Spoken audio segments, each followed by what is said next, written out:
Man, what a game last night, dude. This is awesome, man. We had What a way to get back to things. You know what I'm saying?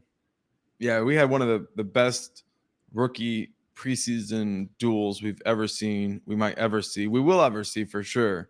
That first half, um, it was something else, and a lot of Well, hype coming in, but it lived up to it and then some. it was at halftime. Let me think here. Is 81 to 74, bro. Think about that. Halftime score 81 to 74. Um, it was insane. I mean, it truly was insane. What do we see from Chet that got us so pumped up, bro? All right. First of all, preseason game. I know every like unintelligent person in the NBA will say preseason game, don't get too excited, right? But the thing about it is that it's the hype train right now.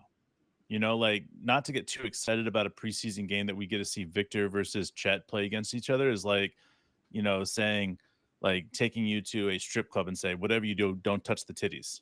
You know what I'm saying? Like it's impossible, man. Like you got to compare them at least. You got to look at them and say, damn, like that was a hell of a night. Like Chet, 21 points, 9 rebounds, 2 of which were offensive, right? He had 1 assist, 1 block. He shot 2 for 2 in 3-point range. He shot 7 for 10 from field goal and 5 for 7 from free throw. Like those are outstanding stats, man. Like for a first game and only playing 16 minutes, man. Come And, on. and we Soak were that shit. hoping for a taste of an elite rivalry. And man, did we get to see some a little like extracurricular shit out there, man. Like there was the headbutt that Victor laid on Chet, and Chet ended up with a Mm. bloody face. And then for some reason, Victor decided that headbutting somebody was a good reason to like stand over someone and flex. But whatever, he did his little flex thing, which is funny to watch him flex. Chet didn't appreciate it, so Chet gets a chance back. I don't remember exactly the sequence, but he gets an and one, so he flexes pretty big, right? And then there's the I don't know what was that, dude. The clothesline, legs. What happened there where Chet ended up on his back and Victor was acting like he didn't do shit. Well, I mean, I think that's what happens What's up, when Lonnie? What's up, Blake? What's up, um Yeah, man, I got to be careful with this because like the reality of what happened is I really think that we saw a direct correlation to exactly what happens when people start talking shit and they don't really know what they're talking about. Let's just be honest. Like when the San Antonio Spurs fans started coming around and saying we said Victor's going to get injured and all this other shit, right?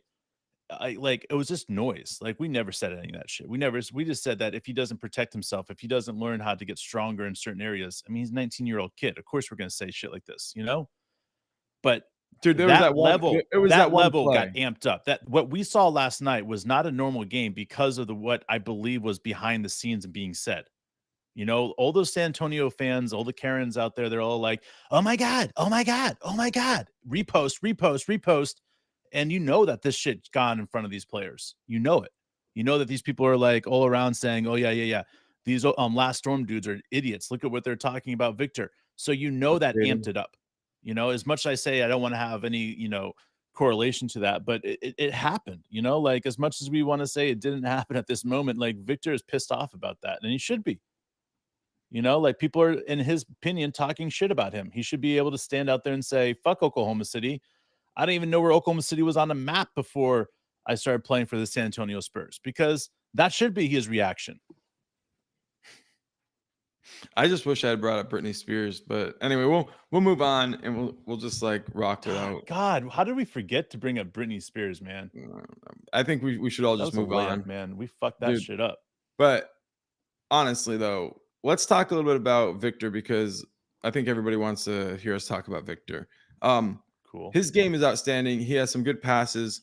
There's some elements to his game that are really, really good.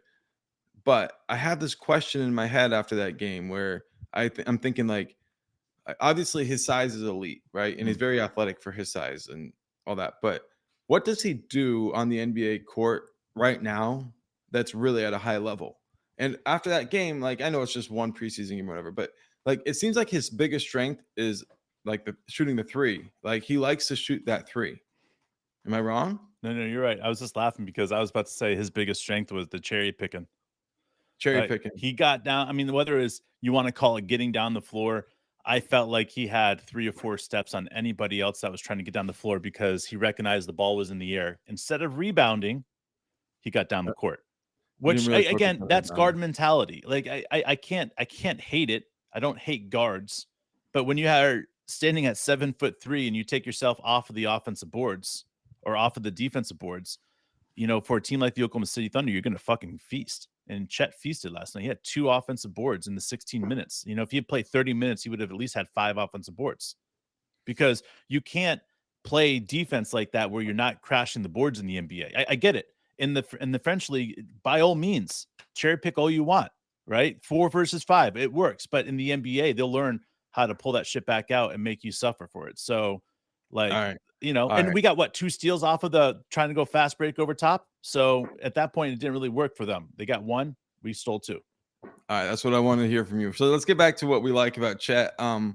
Let's talk about Oh, and specifically. I want to say Jaden before any more, Mark. Jaden, real fast here. 5 rebounds for the 8-foot dude. All right. Well, 5 rebounds, and he only had 1 rebound while Chet was out there. Chet comes out of the game, didn't play the second half, and the second that Chet's not playing anymore, he picked up 4 more rebounds. So, like, that just shows you, like, they did not want him rebounding against Chet. They did not want him going up against Chet. So like honestly, this is for Victor. Like he's probably the most hyped rookie. Like you can even go back to LeBron and be like, Dude, well, it's LeBron was LeBron. so hyped, dude. I He, remember he that. was. We were high He was. schoolers, bro. I know what you mean, but like media is at a different stage right now. Yeah. And hype means a different thing right now. And I just feel like for where Victor's at and stuff, for this entire situation, what I appreciated so much about what Chet did was he came out and he was like, this is like I'm a hooper, right? Yeah. I play hard every game. It doesn't matter if it's a summer league game, if it's a Oh, dude. preseason game, It was brilliant. right? So he comes out there and he just balls, dude. And what I appreciated the most about the game was the fans in the arena responded to that. Yeah. I mean, it was the loudest I've ever heard a preseason game. Yeah. And they were freaking out. And I just feel like this coming season, I just want to say, like, I can tell the fans are taking on this mentality, this personality, Mm. where it ain't your grandpa's Thunder team anymore. No, it's not. And one of those guys that really showed out last night, I feel like he played 18 minutes. That's J-Dub, Jalen Williams. Yep. We got to give him so He much didn't love because he was necessarily, balling, shoot dude. very well. Like he shot 1 for 4 in 3-point range. He shot 4 for 12 in field goal and 3 for 7 for free throws. I think that's a lot of game jitters. But what he did was, I want to say for 6 minutes, he took over. He took over in such a way that like he put a ton of points on the board. I think he put 8 points up on the board. Put And back dunks, just like yeah, just passing the ball, assist, like rebounding. I mean, 2 offensive boards during that time. Like he was doing so much. It was like, holy shit. And there was a difference between the first, I would say, 8 minutes that he played in the last 6 minutes, or the first 10 minutes in the last 8 minutes. Like there was a massive difference. And to me, that's what I've been saying about J-Dub. He's different. And if you take out the jitters, you take out all that other stuff that comes with it, I think you see somebody that puts up 20 points in that 18 minutes easy. I agree. There was a sense to me during that span that was very similar to the summer league, which was kind of like, right, he played himself out of playing this in the Oh yeah. preseason. Like he's so geared in. Like the only reason he needs to play in the preseason is to get everybody else acclimated with him. He doesn't need the experience right now. And like he showed that in one game in the summer league. Like, and I don't know what he's been doing, Yeah. but he's been working. Like he came back in the best shape on the team, and I mean that. I mean he really came in like looking like an NBA freaking superstar, dude. Yeah, and it goes back to when we say that we believe this team is going to be special this year. We've consistently said this is a top 4 team in the West. We believe so. And we didn't really care about any of the trades that are going to be happening between now and then either. Like we just felt like this is a top 4 team in the West, and a lot of people just don't see it. A lot of people think that we're way too premature on this thing. And one of our buddies, Vic from over All Things Basketball. If you haven't checked out his podcast, guys, go take a look. He's doing a Western Conference outlook, and he's talking about the teams that are going to be above or below. Get to the Thunder, and he says 45, and he says above 45 wins. But And then he goes on to talk about you and I, Mark, and about our fan base and about we're super fans and all that stuff, and just saying that's a little bit prematurely. My thing about this is that every single time that I talk about the Oklahoma City Thunder and this is too soon, it's always somebody on the other end saying that this team's going to win plus 45 games, right? So for me, I keep on stopping. I'm like, okay, like if this team wins 53 games, this is a top 4 team in the West. Hmm. So Yeah. if they're saying plus 45 wins, are they saying 46 and stopping? No, they're saying 47, 48 wins. So what's the difference between 47 wins and 48 wins and 53? It's 5 games. And I'm saying that this team is better than a lot of people realize. And it's going to be proof by those 5 games. And that's it, man. There was a stretch. We had a couple of stretches of really good basketball last year, but there was one stretch in particular, right after the new year, beginning of January. We went on the road, and it just I still remember like the energy around it. Hmm. What's up, And I Unc? have a sense starting starting right now, starting last night, this energy is going to build to a fever pitch. It is. It's going to run really for a lot longer than that one. That was about a 3 to 6 week pure rush where like 3 weeks of great basketball, 6 weeks where we were like on the verge of like we were sometimes playing great and sometimes we weren't sure what we were gonna get. But I think it was like we won 5 or 6 games on a road trip, and then all of a sudden, like that was when we let everybody know that we were for real because that road trip should have put us in a spot where we were outside of the playoff race. And we came in, and I think there was a big win at Boston Yeah. there. There's so much going on, and I'm just like, I'm locked in, bro. Like that's what We we have to need right be. now. We're super It's crazy. fans. Like, guys, if you're with us and you're understanding what's happening with the Oklahoma City Thunder, you're a super fan. So why are we Supply. sitting here and saying the cap is here? You know, like Mhm. I don't understand these other podcasts that are double downing and saying 43 wins or 44 wins, but we want to see more. You know, I hate that shit. You know, like I want to see more. So I'm going to speak it into existence instead of sit there on my asshole and saying, guess what, guys? I'm hoping we win more than 43 games. No, fuck that shit. We are going to win more than 43 games. We are going to win more than 48 games because this team is special. And that's that. I mean, we can sit here and we can pull anything else we want out. But the reality is that you look at Chet. He was the biggest piece we were missing last year, missing on rebounding, offensive boards, the defensive impact in the inside. Like he was everything we were missing the most last year. You plug him in Supplied. and you get Shea better, you get J Dub better because we've talked about the developmental aspect of each one of these guys and how they're getting better. You put all that in together, and how can you not say that this team is going to win 7 to 15 more games than they did last year? You know, how can you not say that? And I say 15 because if we win a playoff series, we have a chance to win 15 more games than we did last year. Mm. And that's something we have to look at. We have to circle and say this is a possibility here. You know, I'm not trying to just, I'm a super fan, man. I want this.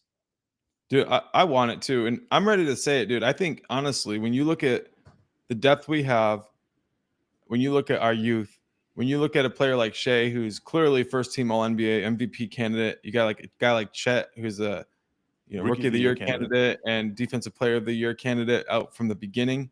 You've got J Dub, who could already be in the candidate for most improved. Josh Giddey, who is got a chance to, over the next couple of years, lead the league in assists and, continue to improve every element of his game. Like, honestly, at this stage right now, we have the best team in the NBA. Like, there's a lot of reasons why people are like, oh, no, we're 3 years away or whatever. Like, I get that, like, our game, like, needs maturation. Like, Coach Dagnall and the team, it needs time, right? Yeah. But standing where we are right now, because of the youth we have, like, flat out, there's no other team that has a brighter future and is also in the middle of something that's really good right now. Other teams like, oh, we have a bright future, but nothing good now. Or they have something good now, but they don't have a bright future. Like, we've got both, and we're going for it. 9 players, guys. That's what separates us from the rest of the teams out there. 9 players. I'm not talking about our starters. I'm talking 6 through 15, man. Those 9 guys are the difference between us being a 500 team and us winning many more games than 500. And it's as simple as that. Kenny Hustle, Mischich, Jack White, JRE, J Will. I mean, we could go on and on and on and on. There is no stopping it. Even Trey Mann, the way he looks with his haircut out there, hell fucking yes, guys. Like, this is a team that is destined for greatness. Whether or not we want to be on that side of saying that this is or this isn't, I think it's quite obvious where Mark and I stand. So we appreciate you guys. We will be back for the next game coming up here pretty quickly. Join us for it. We don't show the game, but we are the commentaries to the game. We will make you guys laugh, and we also smoke, drink. It's fun. Join us. We appreciate Unk for joining us. Nicholas, Devin, what's up, guys? We'll see you guys next